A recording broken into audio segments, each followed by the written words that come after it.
Mga katanungan, sasagutin, mga alalahanin, lilinawin. Ito ang programang tulay nyo sa serbisyo publiko. Ako po ang inyong kapatid, Cheryl Quasim. Sagot kita. At napapakinggan nyo po kami sa 92.3 Radyo 5 True FM. Dito tayo sa totoo. At live din po tayo sa Facebook page ng True FM. Please do follow us on Facebook. At ngayong araw, literal na mainit ang ating magiging talakayan, mga kapatid. Kamusta po ang inyong naging paggulita sa Holy Week, sa Semana Santa? Sana po'y naging makabuluhan ito, naging makahulugan. Nagkaroon po tayo ng pagkakataon na mag-reflect and reconnect sa ating Panginoon at matest yung ating faith. Hindi po ba? Sana'y nagkaroon tayo ng pagkakataon para lamang po sa Panginoon nitong Semana Santa. And syempre, hindi po mawawala dahil ito rin po ay panahon natin na makita yung ating mga mahal sa buhay. Karamihan po sa atin ay umuwi ng kani-kanilang probinsya. Meron naman mga nag-staycation pero kasama pa rin ang pamilya at mga kaibigan. Well, sana po'y naging safe, kaya lang meron pa rin po tayong ilang mga na-report na hindi po naging maganda at hindi po naging safe sa kanila itong Semana Santa. At isa rin po sa talagang naramdaman natin ngayong tayo'y nagkaroon ng mahaba-habang bakasyon. Sobra po napakatindi ng init ng panahon. Talagang mahihilo ka sa init eh. Opisyal na nga pong nagsimula ang tag-init season na sinabayan pa. Sumobra pa dahil walang kaulan-ulan, epekto po ng El Nino. Kaya hindi po birong init ang nararanasan natin ngayon. At yung iba po, sinusulit itong maaliwalas na panahon para magbakasyon at magpalamig. Ayan, nakapagtampisaw po ba kayo? Marami ako nakita sa mga feeds ninyo eh. Talagang yung mga nice spots, beautiful spots. Mga waterfalls sa iba't ibang lugar po sa bansa. Tapos yung iba sa mga resort, ayan po, nag-swimming. Pero imbis na mag-enjoy kasama ang pamilya o mga kaibigan, minsan, sabi ko nga, nauuwi po ito sa disgrasya, o peligro pong sa iba po. So mga kapatid, ngayon po ay pag-uusapan natin ay ngayong Abril, Vacation Hazards Prevention Month. Ngayon pong Abril yan. So yan po ang ating gustong tutukan. 29, samantala yung pong nangyari, ito pong nakalipas na mahabang bakasyon, nasa 29 ang namatay dahil po sa pagkalunod nitong Semana Santa. Di po biro yan, marami po yan. Ayon sa PNP, nasa 34 ang drowning incidents noong nakaraang linggo. Karamihan po ay nangyari sa dagat at ilog. At 10 sa mga insidenteng pong yan ay naitala sa Calabarzon. May 3 namang nawawala mula sa Pangasinan at Isabela.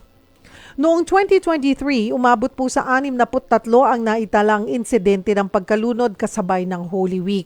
Marami pa rin itong numerong to, but at least it's a lot less than last year, mga kapatid.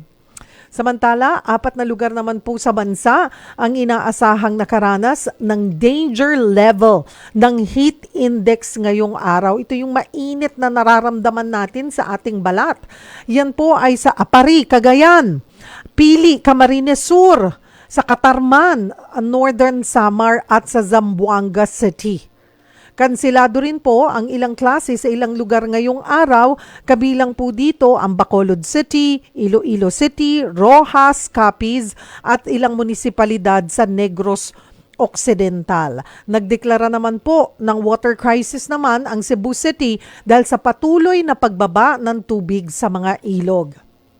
Ang ating question of the day, ano ang iyong vacation safety tips para ngayong summer? Sige nga, bigyan nyo nga po kami ng mga tips dyan, at mamaya po ibabasahin natin isa-isa. I-post nyo po yan sa ating live stream at pwede rin ho kayong tumawag, makipagkwentuhan po sa amin sa ating tanungan hotline sa 8631-5788.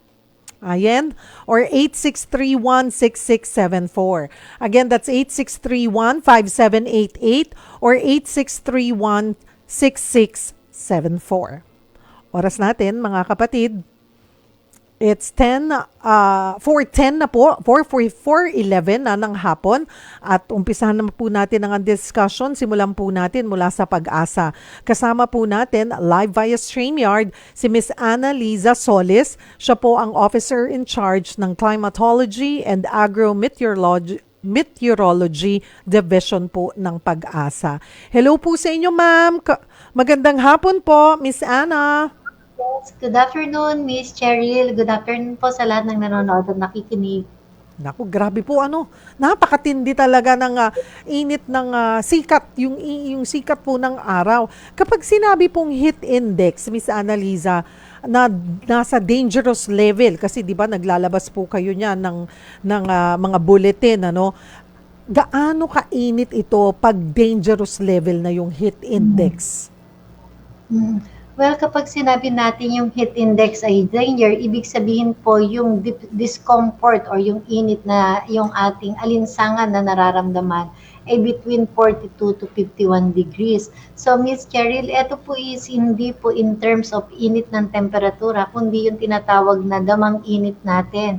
So, ito pong danger na ito na 42 to 51 ay maaari pong ito ay meron ka ng possible na heat cramps or heat exhaustion are likely kapag medyo tayo po ay direktang nasa mga outdoor activities tayo or possible na naandun po tayo sa mga outdoor activities and medyo uhaw na uhaw tayo or kulang yung ating mga tubig sa katawan. So yun po yung mga possible na posibleng nararamdaman nito dito sa danger level na ito. Sabi nyo nga po, pwedeng umabot as high as 51 degrees Celsius yung heat index or yung init na nararamdaman natin. Saan ba natin maikukumpara yung ganong init? At yan po bang 51, naabot na natin yan kung pag-pausapan po natin yung nakalipas na mga taon? Actually, naranasan na rin po natin yung mataas na heat index na 52. Pero Miss Cherry, hindi po natin dapat isipin na pag sinabi natin yung heat index ay between 42 to 51, ayun na yung temperatura na pinaka-mainit na temperature nating nararamdaman. So, iba po yung tinatawag nating human discomfort or yung heat index doon sa tinatawag nating maximum temperature. So yun po yung baka iniisip ng ating mga kababayan na kapag 42 o 51 ito na yung temperatura na na present sa atin. So magkaiba po yung tinatawag nating heat index at saka yung maximum temperature. So yung maximum temperature po, yan po yung ating pinagbabasihan whether kung meron tayong mga heat extremes or kung dun sa ibang bansa ay may tinatawag na mga heat wave.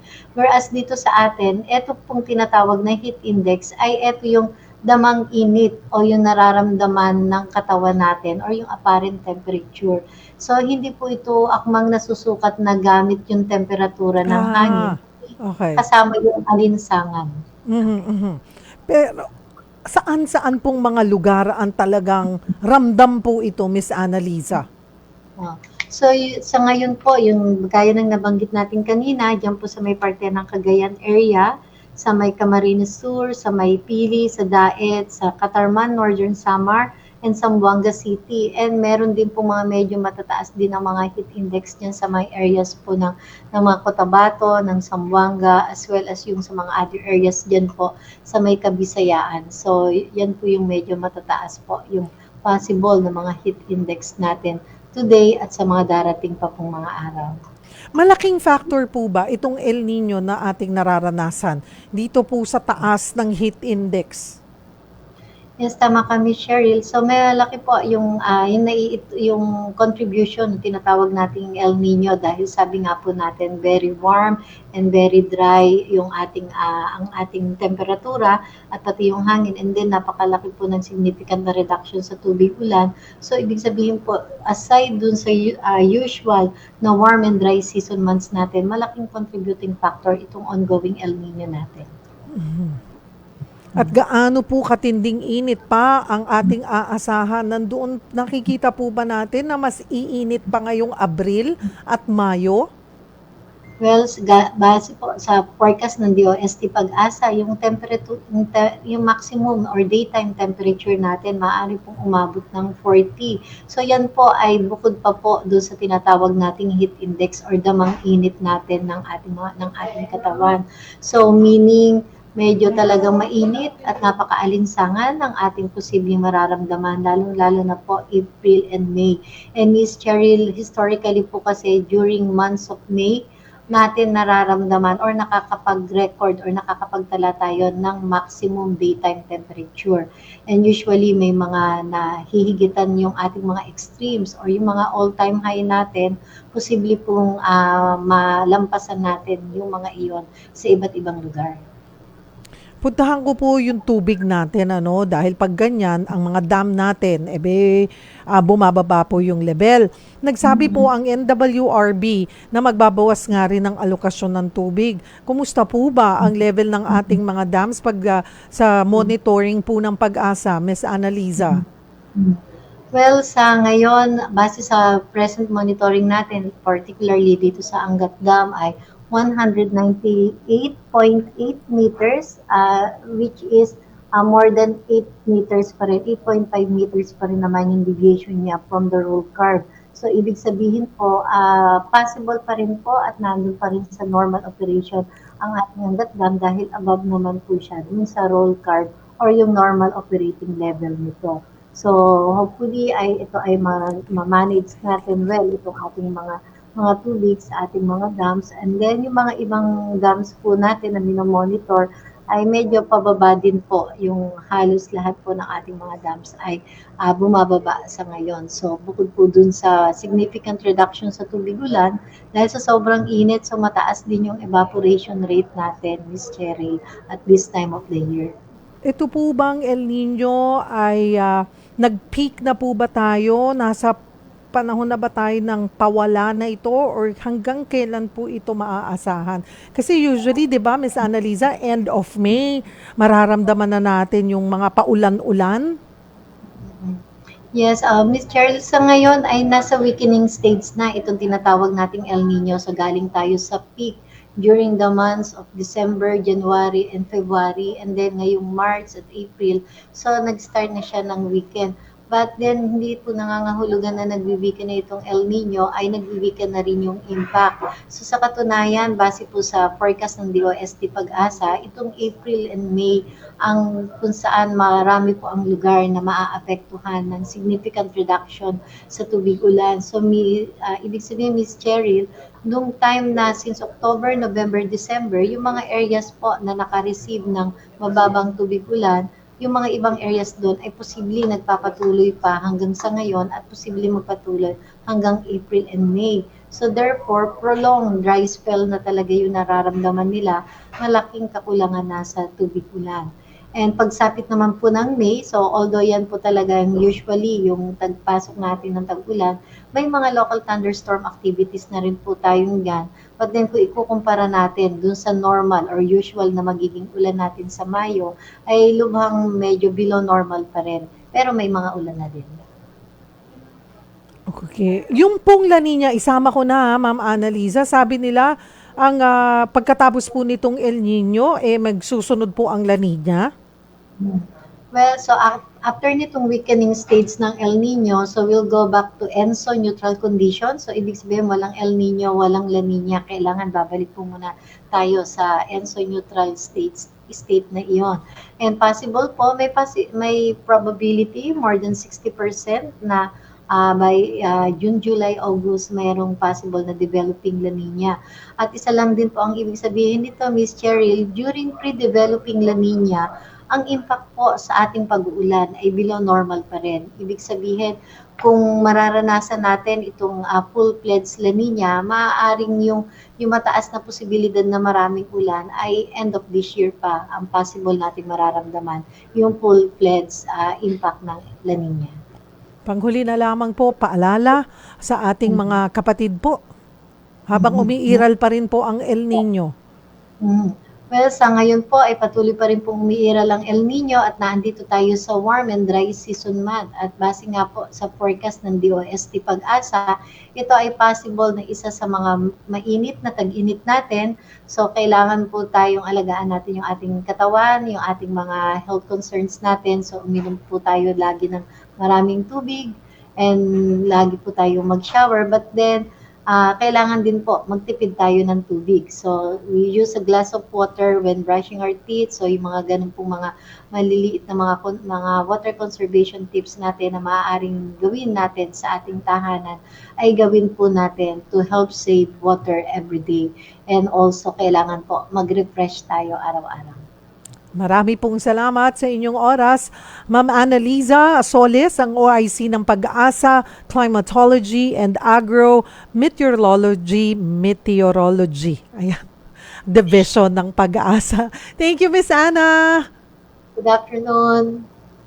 Magandang hapon po. Mga kapatid, oras natin, 4:21. Huwag po kayong bibitiw. Hanggang alas 5 po tayo magkakasama. At ang ating nga pong question of the day, bigyan nyo nga po kami. Ano ang iyong vacation safety tips ngayong summer? Dahil nga po, ito titindi pa raw. Sabi nga ni Ma'am Annalisa, pwedeng umabot hanggang mula 41 hanggang 51 degrees Celsius. Yung heat index o yung nararamdaman nating init sa ating balat. Napapansin nyo po ba na matapat ho kayo sa araw kahit mga ilang minuto, may hilo factor? 'Di ba? Siguro po dulot na yan ng matinding init talaga. Well, mamaya po sa ating pagbabalik, may makakasama po tayong expert, isang safety expert para sa ligtas na pagbabakasyon. Paano ba natin mapapanatiling ligtas nga po at maayos din ang ating kalusugan sa tindi po ng init? Yan po ang ating pag-uusapan. Sali kayo sa ating discussion, post po kayo sa ating live stream or tawag lamang po kayo sa ating tanungan hotlines kung mayroon din po kayong gustong itanong sa ating expert.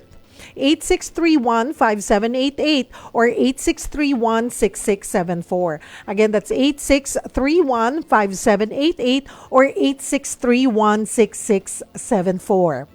Huwag po kayong bibitaw. Ito po ang programang Sagot Kita. Magbabalik po kami. Nagbabalik po ang programang Sagot Kita. Ako pong inyong kapatid Cheryl Cosim, ang ating question of the day. Inaanyayahan po namin kayong sumali sa ating discussion.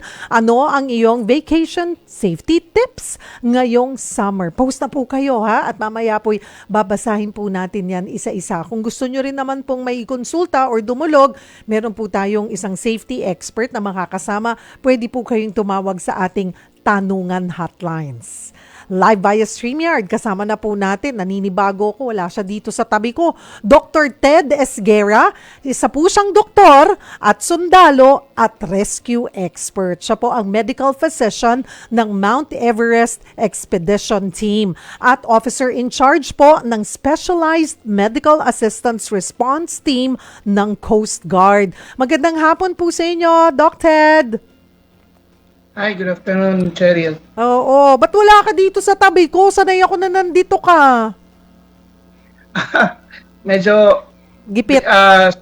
straight akong may medevac ko galing Dumaguete. Nagkaroon ng decompression illness, yung dive, no? Foreigner.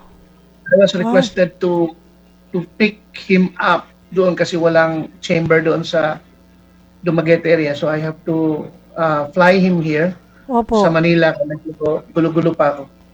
Kamusta naman po? Itong foreigner na to? Yeah. Nag-dive siya. Experienced diver na natamaan lang ng isang, hindi kanya ma-explain. Actually, he's also a doctor. Sabi niya, hindi niya ma-explain bakit siya nadali ng decompression sickness. But the good thing is medyo mild lang siya. No? Hindi naman was checking neurological anomaly, wala akong makita sa kanya except yung tingling sensation sa lower extremities. Other than that, he walks well, wala akong makitang he is oriented to four spheres. I mean, intact lahat except tingling. But this guy, because he's a doctor, alam niya na resulta yan ng dive. Usually kasi pag sa dive, there are pressures, no, yung mga gas flow na bigla kang, kung isang scenario dyan, bigla kang umangat, mabilis kaysa sa bubbles mo, yun. You're entertaining trouble there.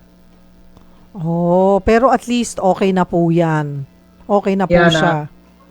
Na-evac ko, tapos pinasundo ko ng ambulance para dalhin sa Asian Hyperbaric and Healthcare Institute. So Sa Mandaluyong. yan po ay kadalasan nangyayari sa mga diver. Yes. Pag lalo na sa atin, no, kasi actually ito isa sa dilema sa Pilipinas. Maganda yung lugar natin kasi marami tayong dive spots and it's scattered all over the 3 major islands. The sad story, hindi marami yung ating recompression chamber. At kung mayroong chamber tayo, hindi lahat na train on operating the recompression chamber or na train talaga sa dive medicine. Despite the fact na isa sa pinakamatindi na nagbibigay ng sa atin sa turismo, yung lalo na yung part tayo ng Coral Triangle, tapos not only sa mga enthusiasts na into diving, but because of the effects of climate change, scientists go here, lalo na yung mga dive spots na gusto pag-aralan ng scientists natin na nasa so Benham Rice, no? Sa Philippine Rice, tawag natin ngayon. So, grabe yung opportunity for us to go into diving because, ako, although hindi ko siya first love, I was trained on dive medicine sa Australia last 2008. But it's not my first love. I'm more on air medevac talaga. Malaki ang potential na mas pagandahin natin. Yun nga lang, yung safety backup natin, safety backstop natin, like coming up with recompression chambers, yun ang hindi na-distribute across the islands. Particularly sana, dapat meron tayo sa Boracay or sa Yes, bandang oo. Yeah. So yun, medyo kulang. I need to fly. But when you have a dive decompression sickness, you're not supposed to fly. Kasi the more you will have trouble. So ang ginagawa namin, in-helicopter ko. Low fly lang talaga. But when you put the patient in a helicopter, ang haba ng biyahe kaysa sa aeroplano. Yes. Mas mabilis aeroplano. Yesterday, one way lang namin. Kumakain kami na almost 4 hours. That's one way. So imagine yung pasyente mo, pinapa-oxygen ko doon na high tension oxygen. Pero yung there's what we call the travel stress. So yun ang in-avoid. So I was engaging him in talking and lots of things, giving him food or hydration, tipong ganun. And then, nagbibigay ako ng high tension oxygen para kung meron siyang embolism or what, mas mapapaliit ko yan with high tension oxygen. Okay, isa po yan, lalo na ngayon pag ganitong summer, talaga pong marami pong nagda-dive, mga kapatid, so mag-ingat yung ating mga diver. Maliban po dito, ano ba yung mga usual hazards tuwing summer, Doc Ted? Nako, marami. Halo-halo ang hazards natin. So, naghalo yan doon sa tinatawag ng classical and yung mga non-classical. Pag classical, heat-related, no? Lalo na ngayon na tumataas yung ating temperatura kasi lots of factors, no? Yung tinatawag nating epekto ng pagbabago ng klima, yung global warming.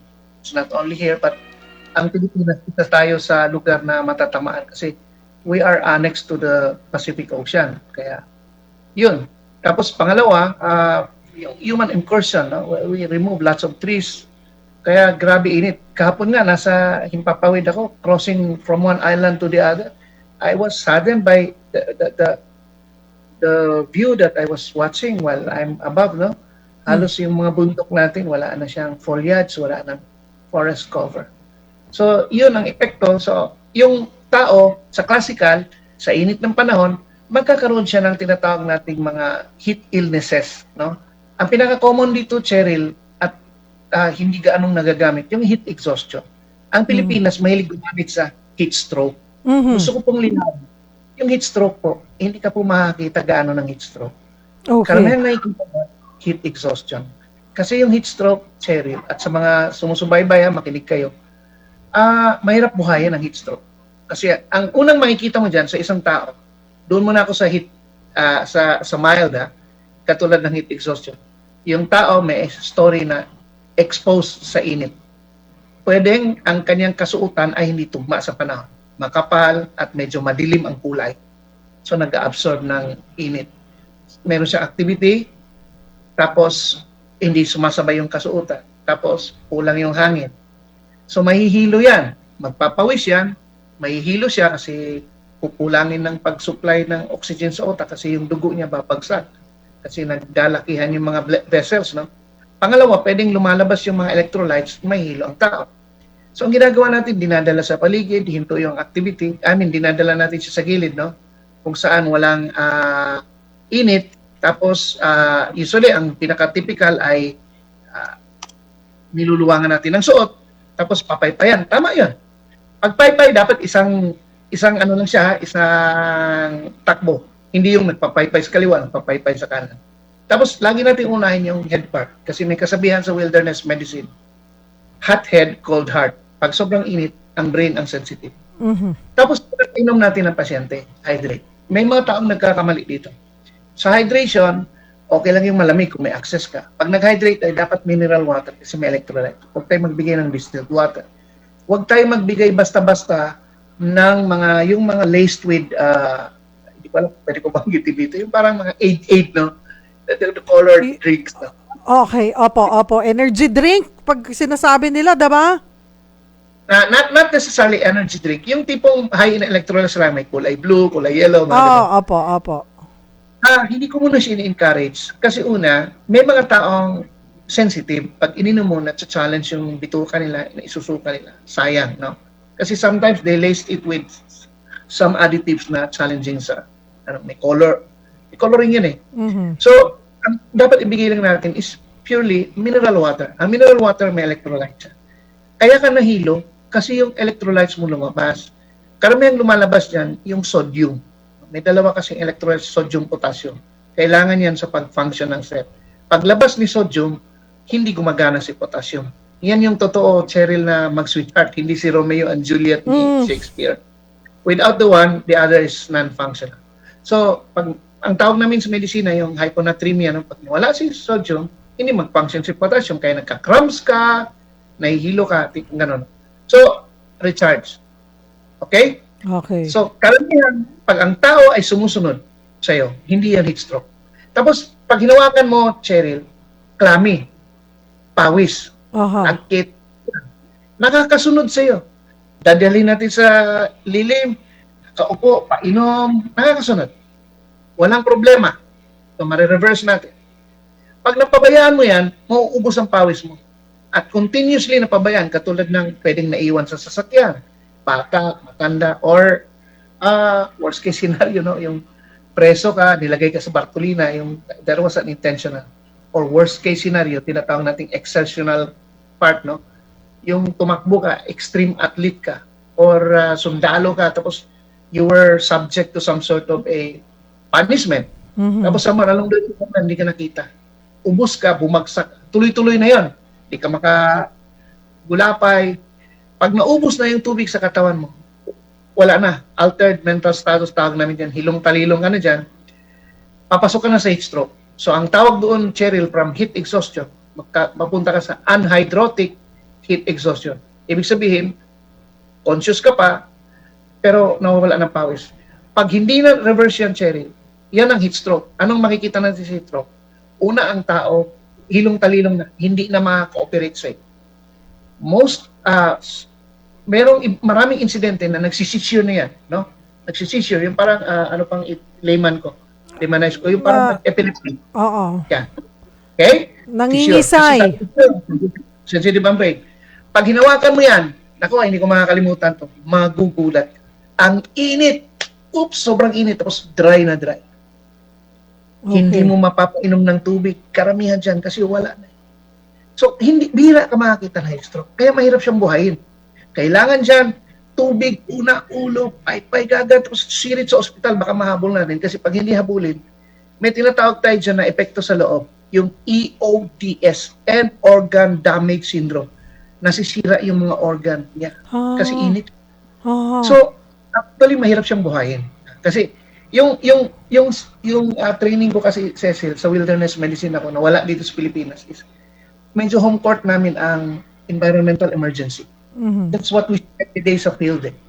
hindi sanay ang Pilipinas kasi karamihan naman tayo mga doctors is inside the hospital eh. They don't manage cases outside. Which is in contrary sa field medicine na where I belong. I see this because that's where I belong. So medyo hindi ko naman sinabing hindi nila alam. Hindi lang home court ng medisina ng Pilipinas na makakita ka ng on the spot. Mhm. Dinala sa ospital, nagkalito-lito ka na. Meron pa nga diyang naglakad, bumagsak, namatay, ang diagnosis heat stroke. Hindi po. Hindi ka po mamamatay sa heat stroke agad. Hinay-hinay kang patayin yan, no? Sorry with the word. So, pwedeng namatay yun, atake sa puso, ang trigger ay yung heat, yung init sa panahon, no? Mhm. So, hindi ibig sabihin namatay ka sa tawag nito, heat stroke. It does not happen like that. Pero kasi meron siyang stages. So, pwedeng myocardial infarction or heart attack ka, cardiac arrest ka na hindi na-resolve, hindi na CPR. Tapos, because sa init, yung katawan mo nagbago yung physiology. So, yun. Yun yung gusto kong ilinaw lang. So, isa yun sa nakikita nating insulto. Pangalawa, maraming na didisgrasya ay walang profiling sa destination. Pag sinabing, halimbawa, bakasyon tayo. So, anong gusto nyo? May gusto na punta ng dagat, may gusto punta ng bundok, may gusto mag-mountaineering. So, ang daming hazards ang sagupain mo sa dagat. Kung hindi mo maintindihan ang dagat at ilog, pwede mo italunod, no? Sa bundok, hindi mo maintindihan. Pag walang foliage yung bundok, mauubos ka, or pag merong mga wild animals kasi mainit, kung naiinitan tao, labasan din yung ahas. Nakagat ka, so meron kang envenomation. Mga halaman, pwede kang magkaroon ng poisoning, no? So, dapat may profiling ka para maintindihan mo ano ang pupuntahan mo. Pangalawa, pag na-profile mo, meron kang gagawa ka ng safety sa security backup mo. Halimbawa, what's the nearest hospital in case something happens to me? Yan, no? Tapos, yung sasakyan ko ba tutugma ba sa biyahe? Halimbawa, sasakyan mo, 4-door sedan. Eh, yung nakasakay doon, 8 kayo. Alam mo ba gaano dapat ang gulong, yung tire pressure? Kasi sa physics, we call it Charles law. Pag mainit na panahon, mag-expand yung gas. Pag sumabog yung gulong, pwede ka tulad ngayon, may mga mataas ang ating vehicular accident, no? Kasi, grabe ang tao migrating from one area. Makita mo noon, kaya nagkaroon tayo ng Carmageddon. No? Opo. Yes. So, Doc, ito po yung hindi tayo mindful, Parang, sige, tara, bakasyon tayo, okay na yan, basta kumpleto tayo, ayan. Hindi na naiisip pa yung ganito na kilalanin muna, ang sinasabi nyo nga po, yung profiling, kilalanin nyo muna yung lugar na pupuntahan nyo. Kumbaga, bago kayo pumunta doon, handa ka na kung anong mangyayari, kung worst case scenario. Hindi yung pag nandun may nangyari, tsaka ka matataranta kung ano ang gagawin or saan mo dadalhin. Okay. Ang isa po, pag ganitong summer, Dr. Ted, drowning. Kanina nga po, halos 30. Although, sabi ko nga, marami pa rin yun, pero mas mababa yung bilang compared to last year. Pero pag ganyan po, paano ba makakaiwas sa drowning? First yon, paano makakaiwas? At kung may nakita kang nalulunod at sanay kang lumangoy, paano ang tamang pagsagip or maghihintay ka ba ng lifeguard? Pero kung wala, anong choice? Di syempre, lalo na kung kamag-anak mo yon, mahal mo sa buhay, susugod ka na lang, hindi ka na rin nag-iisip. Bigyan nyo nga po kami ng tamang pagtugon. Yung sa drowning, meron tayong tinatawag na dalawang klaseng drowning, no? And this can happen at the same mas marami yung submersion kaysa immersion. So dalawa, merong drowning by submersion saka drowning by immersion. And both of these can injure and can kill. Okay. So gusto ko nang ilinaw sa mga taga-subaybay mo, ganito po yung drowning. Ang submersion po, isipin niyo nakatayo ako, pag ang tubig, ang lalim, lumampas sa daluyan ng hininga ko, submersion yan. Okay? Pag nasa mababaw lang, wala ko sa tubig, bata, sumubsob siya sa balde. No? Tapos hindi siya naka-recover, hindi siya naka-intindi, kapa siya sa loob. Drowning by immersion yan. So, dalawa. So, anong epekto ng drowning? Ganito yan. Pag merong pumasok na tubig dito sa katawan ng tao, huwag niyong isipin na ang baga mapupuno ng tubig. Diyan nagkakamali ang pag-iintindi natin. Pag oras pumasok, kasi may dalawang tubo po dito. Yung tubo na daluyan ng pagkain, which is nasa likod, saka itong tubong hinahawakan ko ngayon, ito yung hangin. No? Diyan dumadaan, sa likod, sa pagkain. Pag humigop ka, hindi po napupunta sa tiyan, napupunta sa baga. Pagpunta sa baga, siyempre hindi niya lugar yon, magre-react ang baga. Meron ditong lugar, ang tawag dyan, Cheryl, larynx. Hindi niyo makakalimutan to kasi ito, Cheryl, kapital mo to eh. Diyan nagsisimula boses mo. Di ba pag na minsan nabubugbog na, hindi ka makapagsalita, nagkaroon ka ng laryngitis, ka hindi ako makapagsalita. So nangangapital, lalo na nasa broadcasting ka, that is a very dangerous muscle. It's a very wonderful muscle because it, you know, diyan nanggagaling ang voice. Pag galing din sa voice, yan. Yan siya, no? Dito na form ang word sa mouth. Papa, baba, ta, gano'n, no? So, dyan. Okay. This one, open lang yan. Kasi, huminga tayo. Nagko-close yan, Cheryl. Number one, pag lumunok ka. Okay? So, walang tao sa mundo pag lumunok at naghinga at the same time. Ano yun? Extraterrestrial na tao. Opo. So, sumasara siya. Pangalawang beses, pag sumasara siya, by mere accident or pag martial artist ka, yung strike dito, tawag nun laryngospasm. No? Kaya huwag tong gawin sa bahay. Kaya tinuturo sa martial arts, you can strike here, then it can close like that. Magkuklose siya. So, hindi ka makahinga. Ganon. Sa drowning, magkuklose siya, Cheryl. Okay? Huwag niyong isipin na ang mapupuno tubig. No way. Konting tubig sa baga, pero magsasarat. So, people die because sumara. Para kang sinakal. You ask. Okay? So, paano ang mechanics bakit ang tao nalulunod? Okay, number one, hindi niya na-profile ang kanyang pupuntahan. Okay, hindi niya na-profile. You don't need to know how to swim lang naman muna eh. Lahat kasi, swimming ka agad eh. Sige, tingnan muna natin yung natural element. What kind of water? So, doon tayo sa salt water. Yung salt water, mas irritant konti kaysa sa fresh water. Nakuha mo, Cheryl? Opo. Lagyan mo ng mata mo wisikan mo ng tubig na fresh sa salt, mas magluluha ka sa salt. Okay? So, naintindihan natin. Pangalawa, fresh water, kasabihin natin, pero mabuhangin. Pag mabuhangin, medyo pwedeng mag-shut down, mabilis magsara to. Kasi buhangin, parang pisikan ko yung mata mo ng tubig na clear lang, kaysa sa tubig na may mga maliliit buhangin, mas luluha ka sa may buhangin. Ganon din nangyari sa larynx. Ano ba ang physical characteristic ng tubig? Other than warm water ba siya versus cold water, salt water versus fresh water, clear water versus dirty water. Okay? Next is yung human element. Do you know how to engage in water? Pag sinabing engage in water, are you behaviorally prepared na nasa tubig ka? Kasi, halimbawa, kahit marunong ka lumangoy, tapos, pangit yung tubig na alon, ma-overwhelm ka. Or grabe yung rumaraga sa ilog, ma-overwhelm ka. Pangalawa, assuming still water, meron ka bang tamang flotation? Kailangan, lalo na bata. So, panglutang. May tamang flotation, Cheryl. Hindi lang kung ano-anong panglutang. Kasi, bata, iniwanan mo, tumikwas siya ngayon. Hindi siya makarecover kasi wala siyang tamang flotation. May mga flotation na i-upright ka talaga. So, sa susunod, ano ang safety margin niyo? Halimbawa, sabihin ng nanay, diyan ka lang sa malapit. Okay? Medyo nakakatakot yung malapit ha. Kasi minsan, may nalulunod, Cheryl, wala sa ilog, wala sa dagat, nandyan sa garahe. Bakit nangyari yun? Ay, gumawa ka ng swimming pool, bumili ka sa Divisoria, yung Yes. nakikita natin. Oo. So, bata, pag tumayo ang bata nasa tuhod, mag-iisip ka na malunod. Pero nakakamatay. Bakit? Nadulas ang bata. Kapa siya. Ikaw nagluto.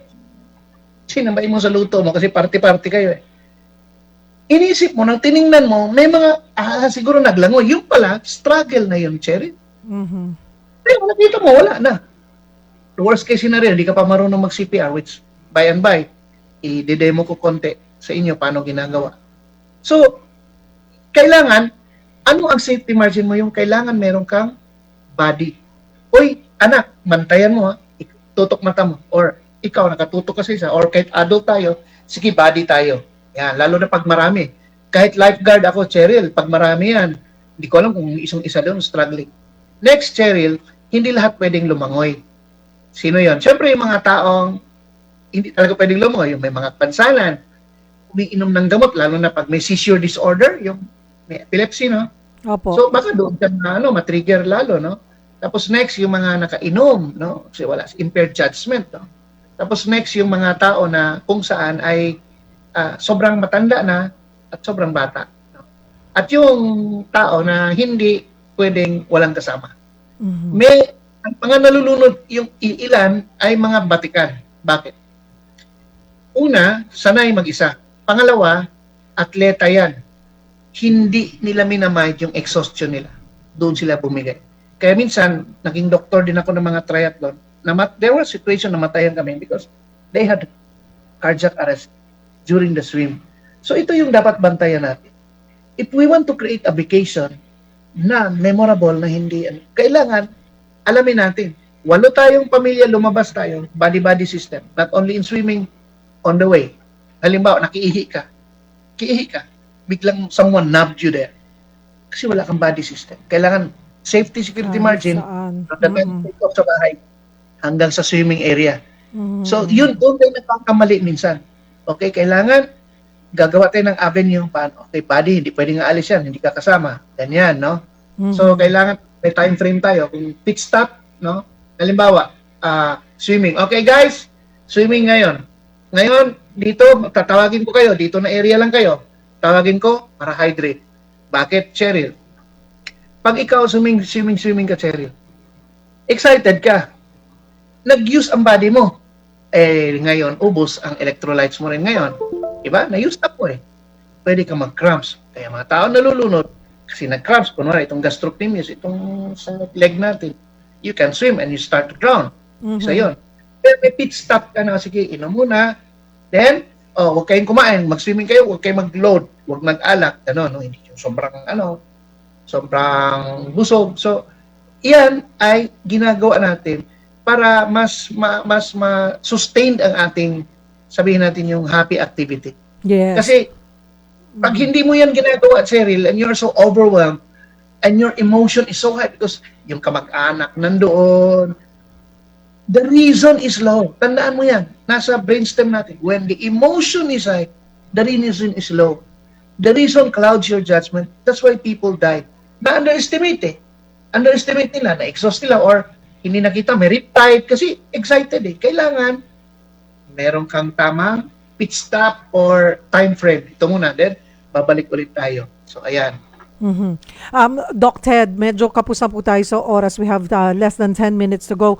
Yun pong, in case po of emergency, nakita nyo na drowning, paano ba yung tamang approach doon?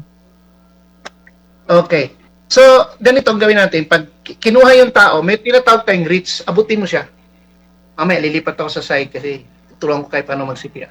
Reach, pwedeng kahoy, no? Pag kung nasa ilog, dito sa kahoy, or abutin mo, kasama mo, basta abutin, reach. Then we row. Kung may bangka or boat, i-row natin, or isang platform, no, i-row, papunta doon sa nalulunod. Then we throw. Yung throw mo, hindi gamit kami throw bag. Lalo na sa ilog yan, no? So, pwede kang kumapit doon para mahatak ka naman. And then you go, that's, the last part is go, you swim. But, when you help someone, tapos mag-swim ka, you must be good also in swimming kasi you just don't rescue someone na hindi ka marunong. Kasi pangit naman na ikaw na yung mag-rescue, nalunod ka pa. So, nangyari na rin yan, no? May quite few cases nangyari. So, pag nakakita ka ng tao, so may tao-tao ako dito, lagay ko lang Sige po. all you have to do is just check for responsiveness. Ayan ha. So, itong tao, yan ko ng ulo, ayan, tao siya ha. Half body lang. Don't mind this. Don't Opo. mind this one. So, pag may tao, tap mo, consider everyone to be COVID pa rin, lalo na hindi mo kamag-anak. So, tap. Pwedeng dalawa or pwedeng isa. Pero para makita ng camera, so pag nag-tap ka, Pwede ka mag-pinch, yung tawag dito, trapezius muscle pinch, para makita mo kung nagre-react. Pag Aha. unconscious siya, no? I mean, nasa ground na ako, unconscious siya, then you call for help. Tawag ka, you call for help. Kailangan ko ng yung rescuer dito, o ambulansya, balikan niyo ako. Always tell people, balikan. Kung marunong ka mag-pulse check, dito sa leeg, merong center, merong parang kanal, groove. You can check for 10 seconds kung marunong ka na. So, ginanito ko lang para makita niyo. Pero dapat dito sa side ko, you can count 10, 1,000, 2,000, hanggang 10. Pag walang pulse, then you can compress. Kili-kili, sa gitna. Tingnan nyo, saan sa gitna? Dito sa gitna, merong buto dyan, ang tawag sternum, nandito yan. Kili-kili, gitna. Okay? So, compress ka lang, you don't need to stop. 2, 3, 4. Tuloy ka lang. You don't need to stop to do mouth to mouth kasi una, hindi mo yan kilala. Aha. Okay? Compression ka lang. It's okay. Unless bata, nakilala mo. Mhm. Kamag-anak mo, anak mo. So you can stop at 30. Tapos yung kasama mo isa, open mouth and then mouth to mouth, i-close ng seal yung mouth to nose. Buga dalawa, 1 and 2, and you can, the one who compresses, give 30. Tapos yung kamag-anak, pwede siya. Yun lang yung ina-allow natin. Other than that, pag hindi mo kilala, huwag mong gawin yan. Kasi una, violation na yan sa new protocols ng pag-compress. Huwag mo siyang bitawan until help arrives. Pwede magkaroon ng defibrillator. Pag sinabing defibrillator, Cheryl, yun yung nilalagay dito na pang-shock sa pasyente. Okay? Opo. Or ma-endorse na. Huwag mong bitawan. May mga taong nagkamali. Binabaliktad nila yung tao, tinataktak nila, believing na ang tubig mahulog dyan, mag-drip out. Hindi po totoo yan. Gawin nyo lang, commit to compression.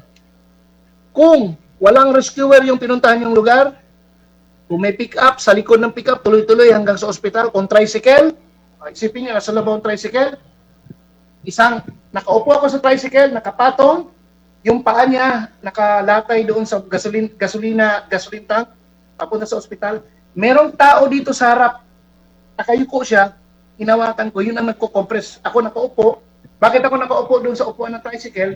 Para yung aking itong thigh, magiging, cardiac board. Tapos may nagko-compress, nakaharap ko, nakayupo lang siya. Na-imagine mo yun, Cheryl? Opo, yes. Ako yung nasa thigh ng isa, nakayuko lang ako, nagko-compress ako, habang ang tricycle, papunta sa ospital. Mhm. Do not delay compression. Kasi habang nagko-compress ka, yung baga, nako-compress, nare-recoil, nako-compress, pumapasok ang hangin. Pangalawa, yung heart nako-compress, nagtutulak siya ng dugo na may kasamang oxygen papunta sa brain. So you are actually delaying the death, no, or resolving the issue. So commit always to compression. Ngayon, biglas kang sumuka, Cheryl. Pag suka, kunin ka agad, side ka agad, tapik, bulungan mo, sige, hinga lang.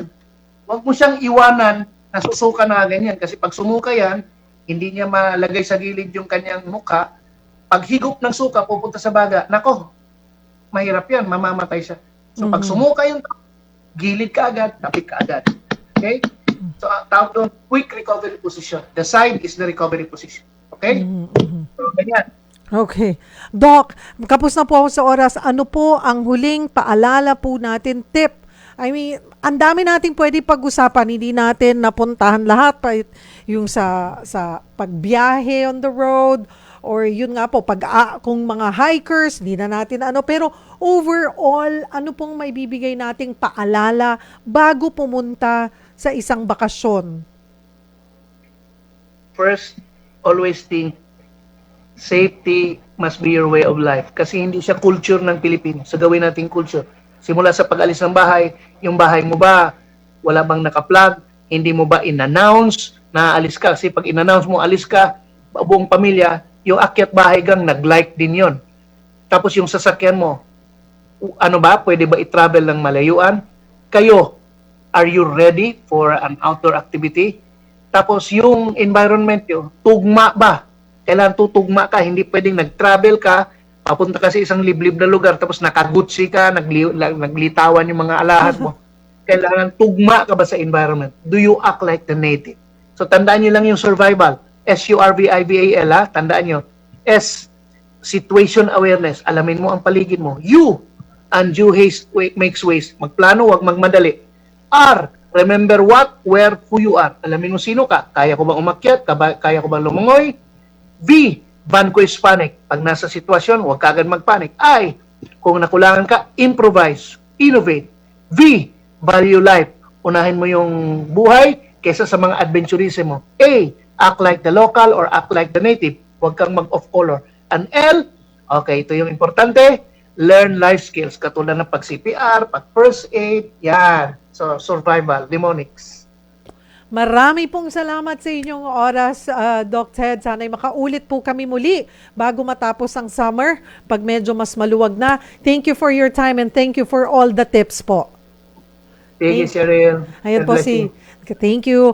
Si Doc Ted Esguerra po, ang ating expert for today. At basahin ko before tayo magpaalam, ilang mga mensahe. Si Mark Mendez, dapat po wag isabay ang mainit na ulo sa init ng panahon. Tama, lalo na kapag nagda-drive dahil dapat chill lang at magbaon ng maraming patience. Si Anchi Tena, laging unahin ang prayers para guided lagi ng Holy Spirit. Ang Diyos ang mangunguna sa lahat ng iyong mga plano while spending a vacation. Si Sam Malyari, sa amin okay lang yung init, tolerable, pero natatakot ako for my dogs kasi grabe din ang init at baka magka-heat stroke sila. Kaya we make sure na hydrated sila at kapag sobrang init, binubuksan lang namin ang aircon. Mahalaga kasi yung ventilation po sa loob ng inyong bahay. And again, hydrate. Huwag niyong kakalimutan yung mga chikiting and of course ang ating mga elderly. Si Sam Malyari, si Jessie Conde Ponpon, ang tip ko po sa mga magbabakasyon, unang-una, magbaon ng dobleng pag-ingat sa mga lugar na pupuntahan. Magdasal kay Lord na iingatan tayo sa ating mga lalakbayin. Si Jenna Marquez, magbaon lagi ng tubig kapag lalabas, lalo na kapag alam mong papawisan ka para hindi ma-dehydrate. Si Vet Domingo, magstay na lang sa bahay para iwas din sa stress sa traffic. Huwag hangaring maglublob sa dagat ilog kung hindi naman marunong lumangoy. Betchay Maming and Melanie Sanchez, marami pong salamat. 5:00 na. Salamat po sa inyong pagtutok sa amin. Samahan niyo po kami ulit tomorrow, Martes, dito po sa programang Sagot Kita. Bukas magkakasama po natin ang COMELEC para pag-usapan po natin ang overseas voting at iba pa. Magsama-sama tayo ulit bukas 4:00 ng hapon dito sa programang Tulay Nyo sa Serbisyo Publiko. Ako po ang inyong kapatid Cheryl Quosim. Sagot Kita.